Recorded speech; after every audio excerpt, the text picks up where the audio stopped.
Hola familia, bienvenidos a casa. Desde este mi pequeño rincón del planeta les estaré compartiendo valiosa información sobre la educación que reciben nuestros hijos. El sistema educativo tradicional ha caducado. Estamos en tiempo de oportunidad. Se gestan cambios a nivel mundial en relación a la educación y si me acompañas en este viaje descubrirás conmigo que el modelo educativo White es de rabiosa actualidad. Pero primero te pondré en contexto.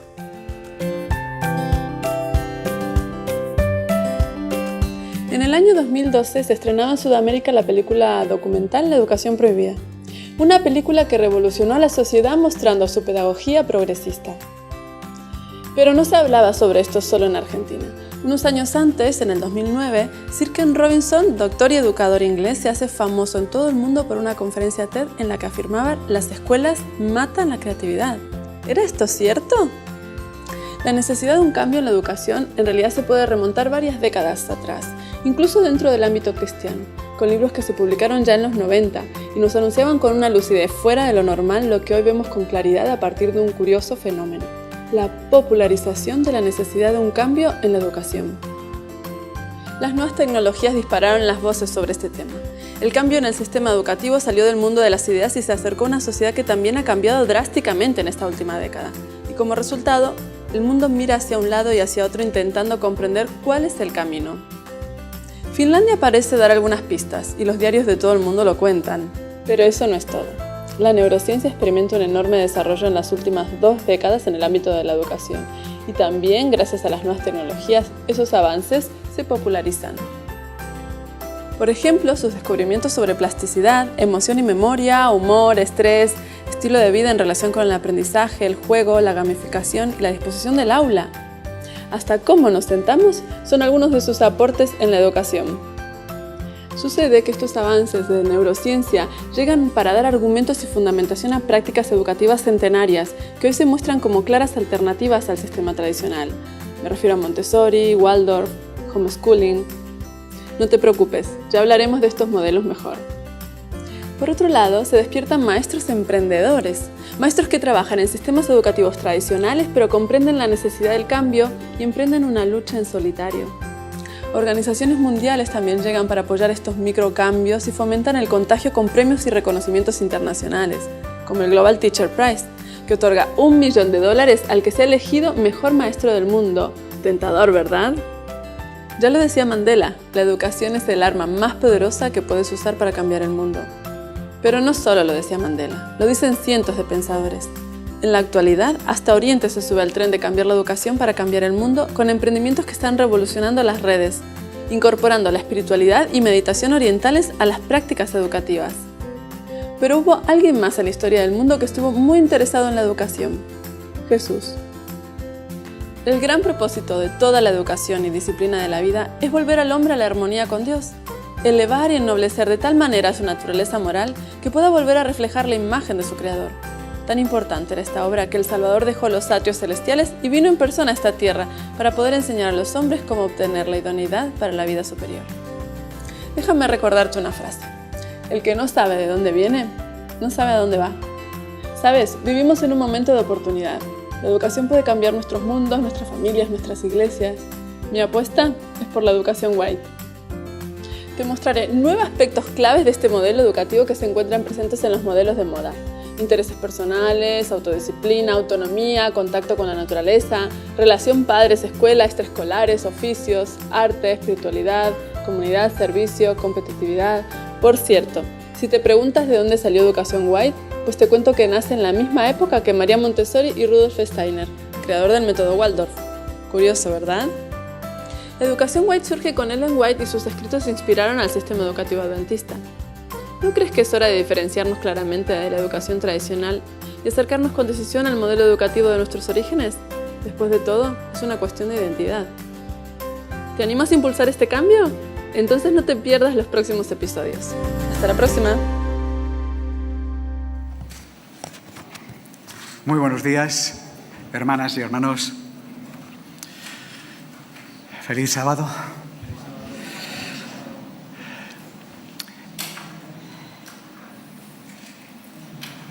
En el siglo pasado,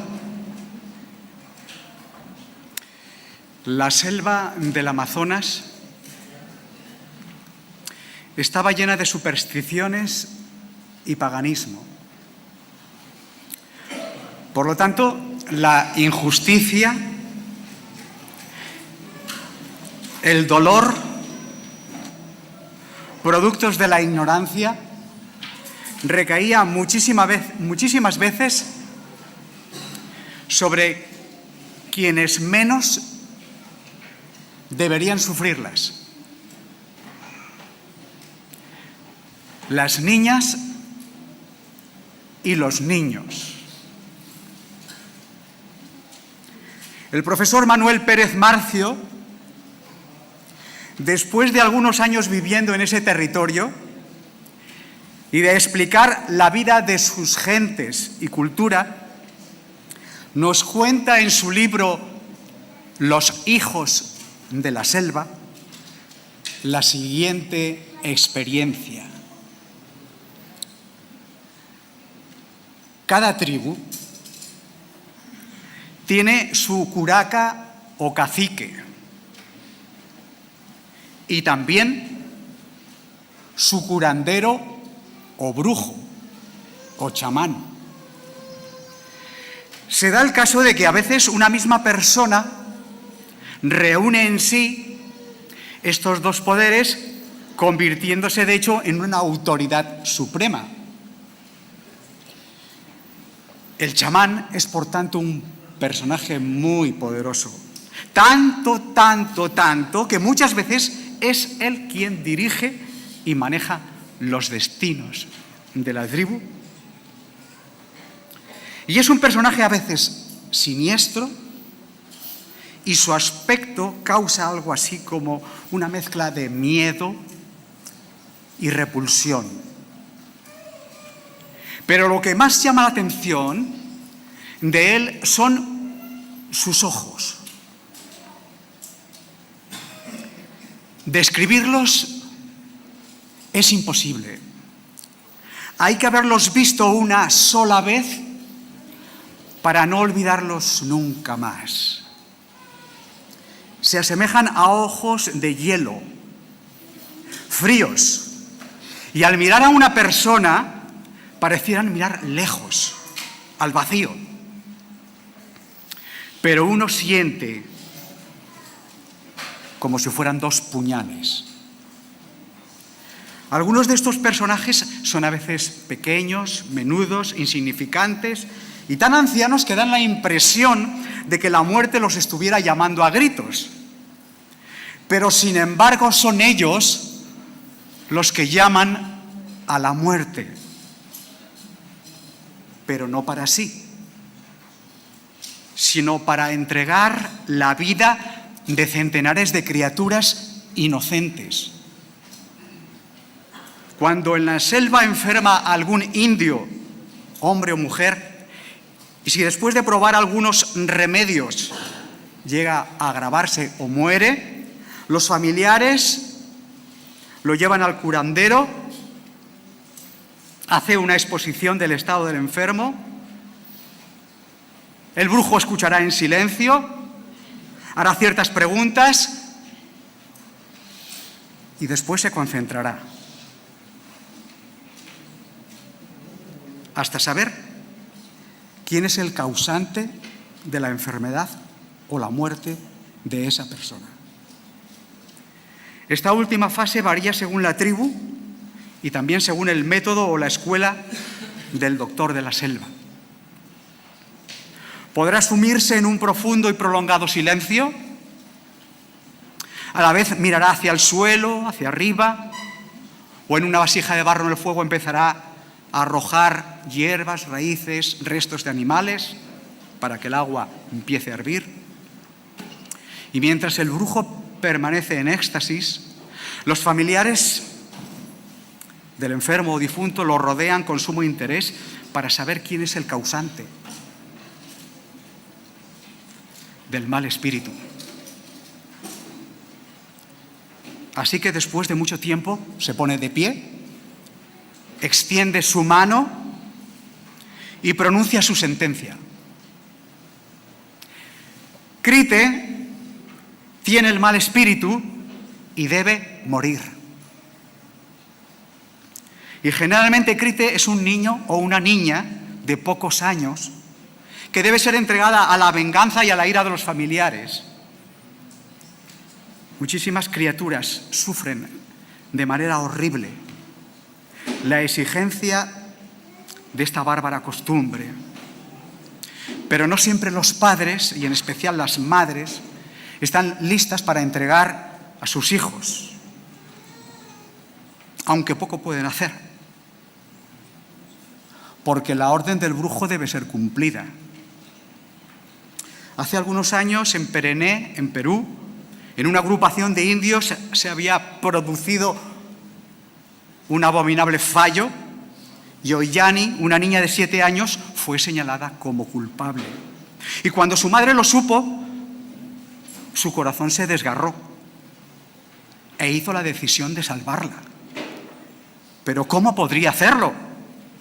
¿Rogar al curandero que perdonara a su hija? Imposible. ¿Huir al monte? Todos las perseguirían. Solo había un lugar de esperanza: la misión adventista de Tzuchique. Allá el misionero y su familia amaban a los nativos, y los indios de la misión eran hombres y mujeres buenos. Pero aquella pobre mujer no durmió durante la noche pensando en su plan de huida, porque eso les tomaría 7 horas de viaje largo a través de aguas peligrosas, río abajo, difíciles de superar. No se lo dijo a nadie, ni a su propio esposo, por miedo a ser delatada. Y mucho antes del amanecer, 2 sombras sigilosas salieron del poblado y se dirigieron al embarcadero. Suavemente y en silencio comenzaron a remar en medio de la noche y los peligros.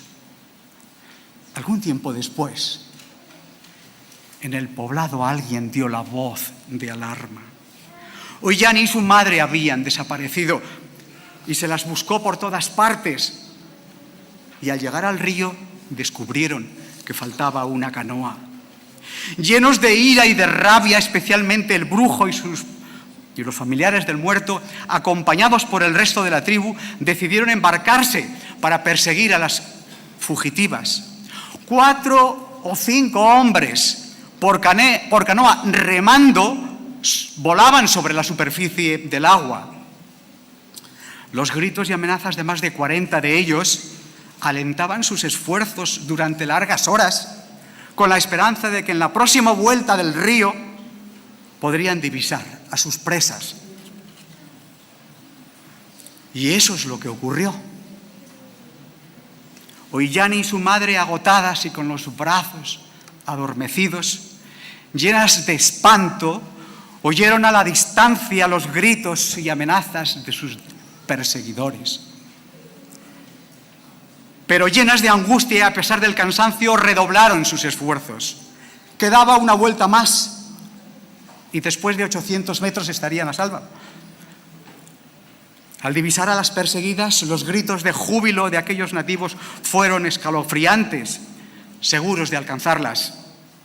Solo con las fuerzas que da la desesperación pudo aquella madre sobreponerse a su flaqueza a medida que los gritos se acercaban a la canoa. 800 metros, 700, 500, y aún la misión estaba a medio kilómetro. ¡Qué terror!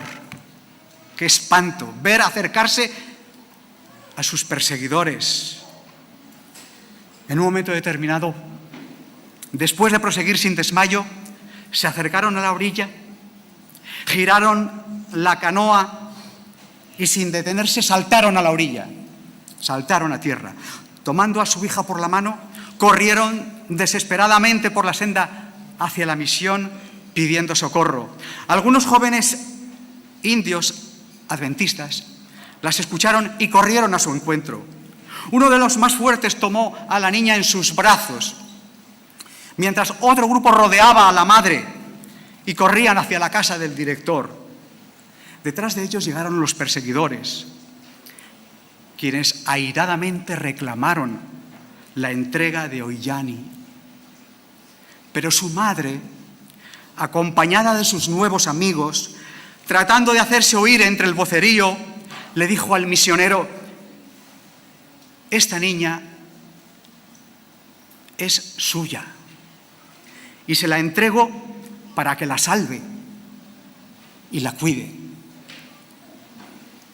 Resulta imposible detallar lo que pasó aquel día. A pesar de las amenazas de muerte, sin embargo, el misionero no les entregó a la niña. Gritaron, patalearon, amenazaron con provocar una rebelión en toda la selva y prender fuego a la misión, matar a todos. Pero aquel hombre de Dios, con palabras bondadosas, trató de hacerles comprender que aquella niña estaba ahora bajo su cuidado y que no la entregaría. Al llegar la noche, no se retiraron, ni durmieron. Y por supuesto en la misión tampoco nadie durmió, porque al día siguiente volvió a suceder lo mismo. Los gritos, los insultos, las amenazas. Solamente al tercer día se retiraron, jurando que volverían para llevarse a Ollani. Pero no volvieron. Y la niña creció junto a su madre en la misión. Asistió a la escuela, creció y se casó con un joven cristiano. El bien habría triunfado sobre el mal y la vida sobre la muerte. Y hoy existen en este mundo también otras selvas, aunque diferentes a las del Amazonas. Son selvas artificiales, bastante menos saludables y gratificantes. Son las selvas de asfalto y hormigón de nuestras ciudades. Millones de seres humanos se hacinan en ellas en medio de un caos de ruido, contaminación, prisas y frenesí, donde también existe dolor, sufrimiento, enfermedad y muerte, con sus caciques, chamanes y mucho peligro. El adversario, a través de todas las épocas y en todos los ambientes y circunstancias, ha procurado causar sufrimiento y dolor con sus engaños en muchas formas. En los tiempos antiguos, mediante el paganismo, la idolatría, la codicia, la violencia, sus tradiciones ancestrales. En aquellos días, por ejemplo, el dios Moloch también reclamaba a sus víctimas. Por eso en la Escritura leemos: cuando entres en la tierra que Jehová tu Dios te da, no aprenderás a hacer según las abominaciones de aquellas naciones. No se ha hallado en ti quien haga pasar a su hijo o a su hija por el fuego, ni quien practique adivinación, ni agorero, ni sortílego, ni hechicero, ni encantador, ni adivino, ni mago, ni quien consulte a los muertos, porque es abominación para con Jehová cualquiera que hace estas cosas, y por esto Jehová tu Dios echa a estas naciones delante de ti. A lo largo de la historia, el devorador de vidas ha reclamado continuamente a sus víctimas, y sus propuestas y engaños llevan a millones a la ruina. Y una herramienta fantástica de conseguirlo es a través de la guerra. Se cuenta que Napoleón Bonaparte, un genio de la erudición, la inteligencia, el derecho, la política y también de la guerra, explicando una madrugada a sus generales la estrategia para la batalla de ese día, fue interrumpido por uno de ellos que le dijo: mi general, ese movimiento que pretendes hacer en las tropas puede costar la vida de 10.000 soldados franceses.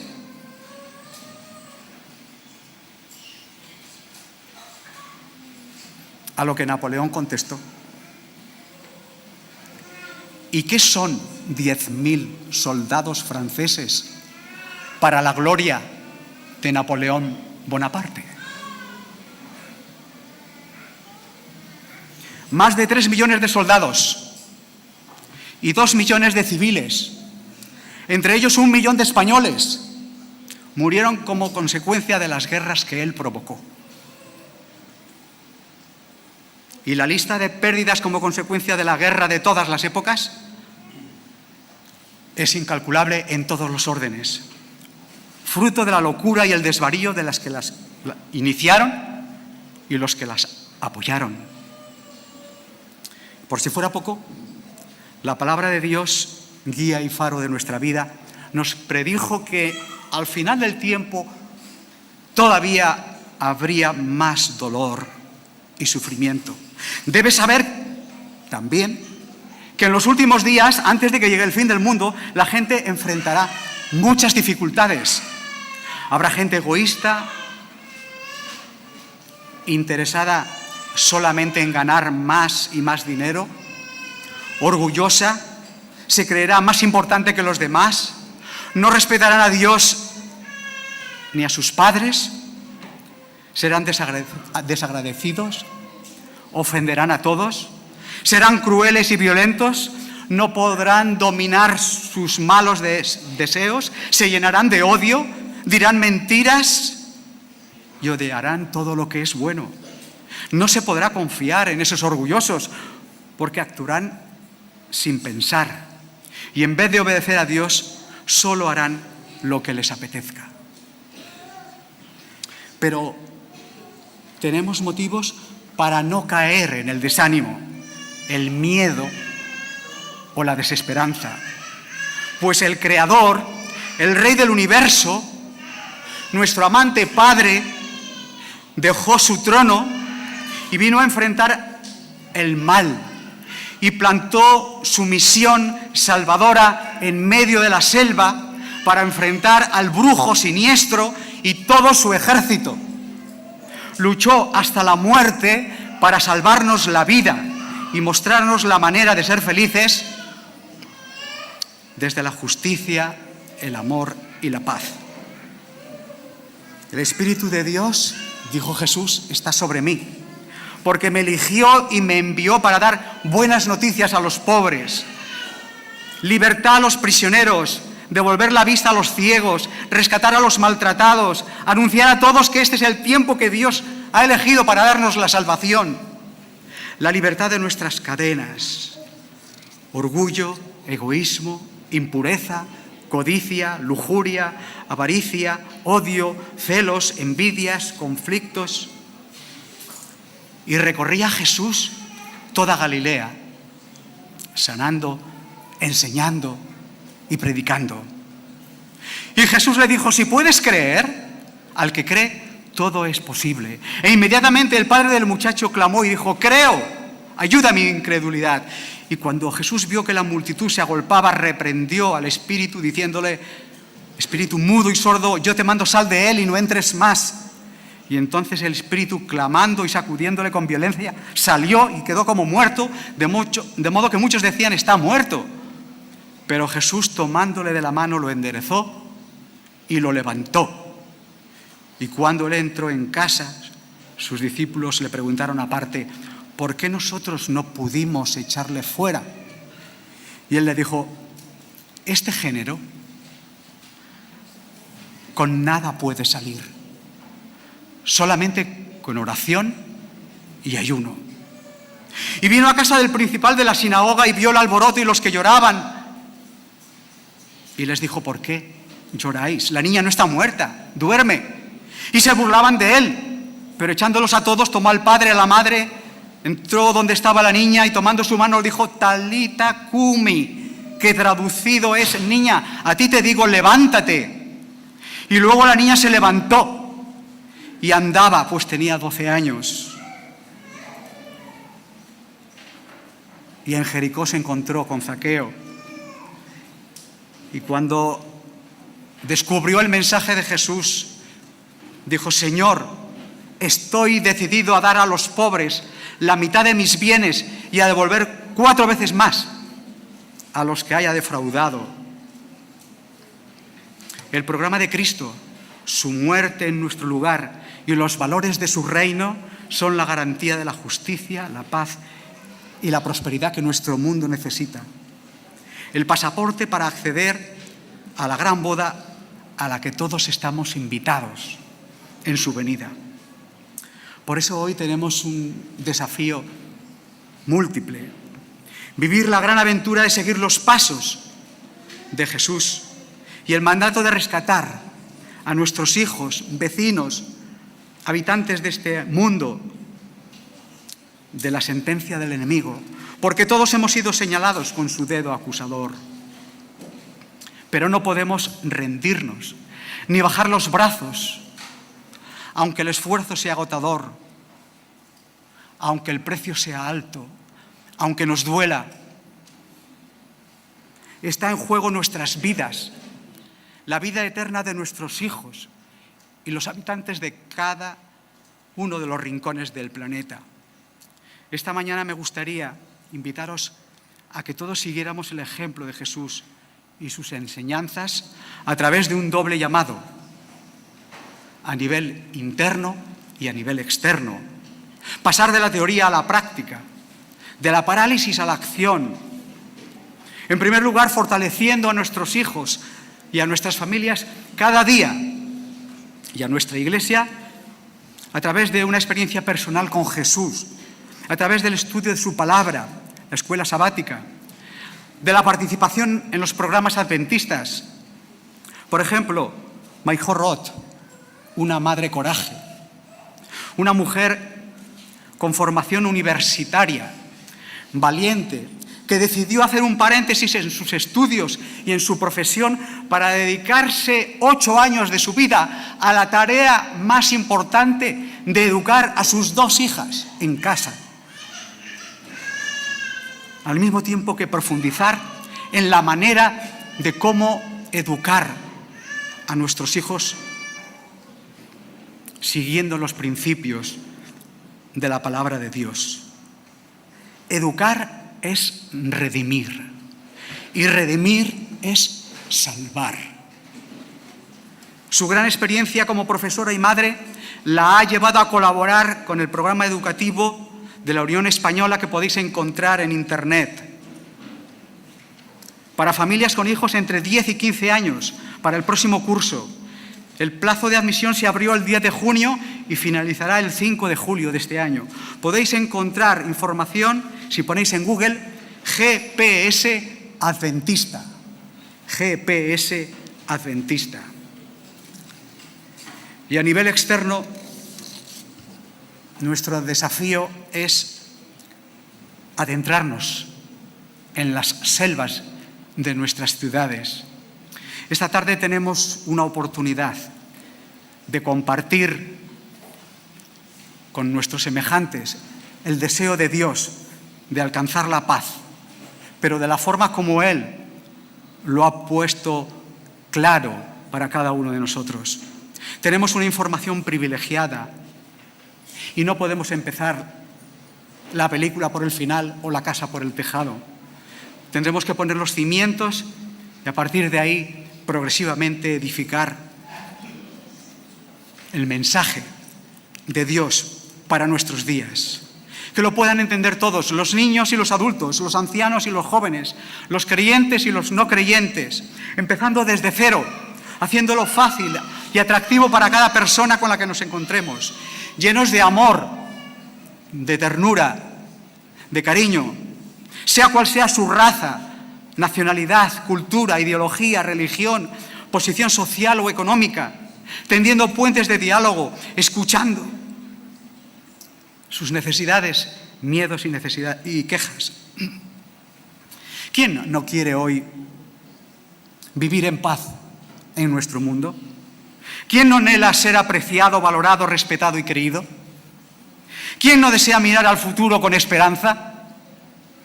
Hoy se habla a diario de guerra y conflicto continuamente, pero no se habla de paz. Las atroces imágenes de sus consecuencias nos persiguen continuamente en los informativos y noticieros. Frecuentemente se las pretende justificar y alentar de mil maneras. Si quieres paz, prepárate para la guerra. Pero los cristianos deberíamos ofrecer otras alternativas. Si quieres paz, prepárate para la paz. Prepara la paz, educa en la paz, trabaja por la paz, piensa en la paz, reflexiona en la paz, aprendamos de la paz. Y la paz es Dios, Dios es la paz. Frecuentemente, ante la avalancha de abusos, crímenes y maltrato de todo tipo, se suceden las concentraciones y manifestaciones en protesta por tristes acontecimientos que nos sacuden cada día. Crímenes horrendos, domésticos algunos. Se reclama la defensa de los derechos humanos pensando que con eso es suficiente. Pero para que lleguen a ser respetados y vividos los derechos humanos, primero hay que practicar los valores y los deberes humanos contenidos en la palabra de Dios y sus leyes como fundamentos de la buena educación y de la vida, vividos por Cristo y potenciados por sus enseñanzas. Ninguna cadena es más fuerte que su eslabón más débil. Y nuestra civilización viaja hacia el abismo porque su cadena se ha fragmentado y el ser humano se ha olvidado de defender y restaurar cada uno de los eslabones de esa cadena dañados. Nosotros tenemos el privilegio y la responsabilidad de recordárselo. Rompamos el hechizo del enemigo. Humanamente es misión imposible. Sin la presencia de su Espíritu estamos en jaque mate ante sus ataques, engaños y estrategias. Pero tenemos la ayuda del Todopoderoso, Creador del cielo, la tierra y de todo el universo.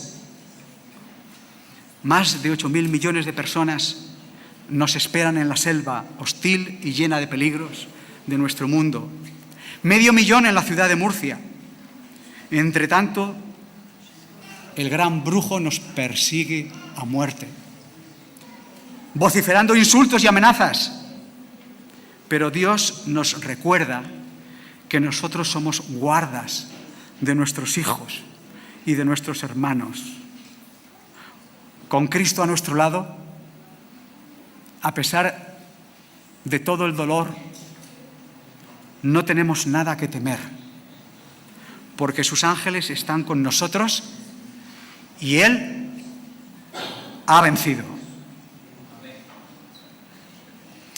Os dejo la paz. Mi paz os doy. Una paz que no es la que el mundo da. No viváis angustiados, ni tengáis miedo. Cuán hermosos son los pies de los que traen alegres nuevas, de los que anuncian la paz, del que trae la nueva del bien, del que publica la salvación, del que dice Dios reina. Por eso, paremos las guerras con la justicia, la paz, el amor, la verdad y la esperanza. Que el Señor nos acompañe hoy y siempre en esta aventura apasionante. Amén.